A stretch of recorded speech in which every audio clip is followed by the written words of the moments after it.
Paul McDonnell is with us today for another beach memory. Paul, it was 10 years ago today that Some Beach Somewhere, there's a picture of beach right here in Paul's office. 10 years ago today, Some Beach Somewhere concluded his Ontario Sire Stakes career, unblemished with a jaw-dropping performance in the OSS Super Final at Woodbine. We'll discuss that race in a minute, but first let's shift back briefly to his previous start in the Messenger at Yonkers. Comparing the Messenger with the Super Final, both races under less than ideal conditions, both victories at the end of the day, but those two races from the fans' perspective clearly were much different in terms of drama. Let's go over that Messenger race, describe it. It was one of the first trips that Beach had since his 2-year-old season where he wasn't on top and setting the tempo, and he had to do it against a champion the likes of Shadow Play. Yeah, it was. It was a tremendous effort on his part, I thought.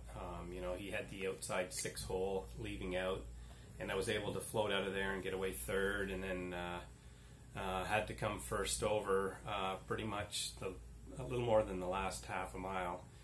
And of course, the conditions were horrible. The wind was blowing hard, the rain was driving into our face, and he just overcame that and overcame a first over trip, as I said, and was able to get up and win by, I think it was a head or a neck.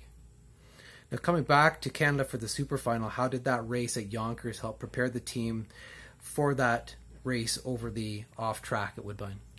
Well, at least he had a little bit of experience with that weather situation that happened in Yonkers. But when we got to Woodbine that night, I can remember the weather was a much colder night, also combined with some more wind and some snowflakes and sleet, I believe, was happening. So yeah, he was geared up a little bit, but it was certainly not great conditions. This was announced as what would be his last Canadian start, and by this point the legend had grown and the fans were out to see Beach race there in his only Toronto appearance, but the weather was less than ideal, as mid-November weather is certainly prone to being. You had raced previously on that card and won other Super Finals on that card. The track was listed 3 seconds off. Did you feel as though that was accurate going into Beach's race on how horses like Elusive Desire and Point of Honor had raced?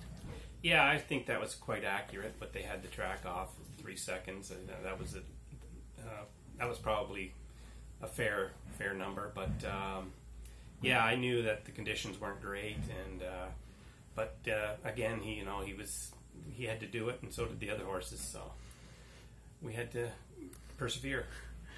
Did you have any goals or intentions with that mile, either for him or the fans? Not really, no. I mean, he was the best in the race. There was no question about it. And I just let him go off the gate. And I don't know what it was that night, but he was a little more ranked than usual. Like, I had trouble in the second quarter getting him back down.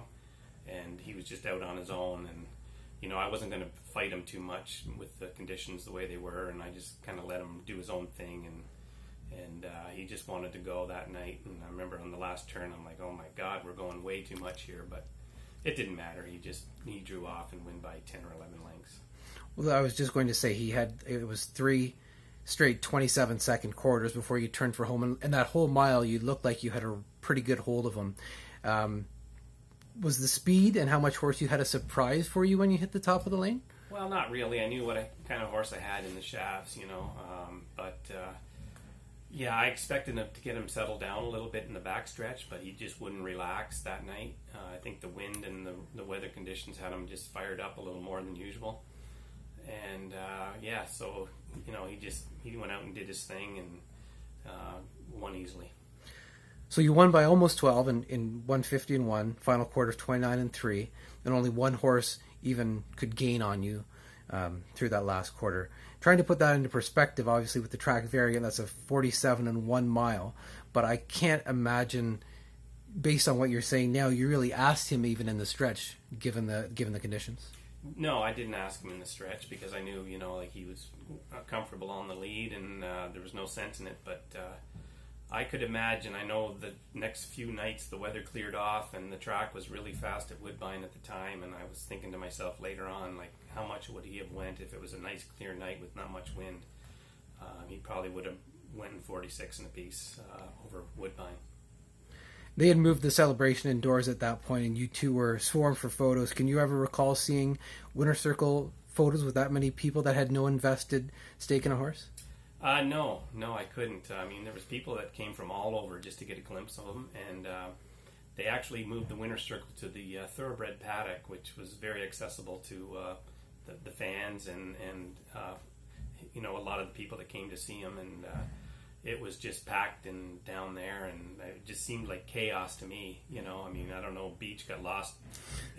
He got lost a little bit in the chaos, and I lost track of him where he was, but it was just something to be seen, and it was something I'll never forget. Going into this race, the talk was that the Breeders' Crown was the final start for him.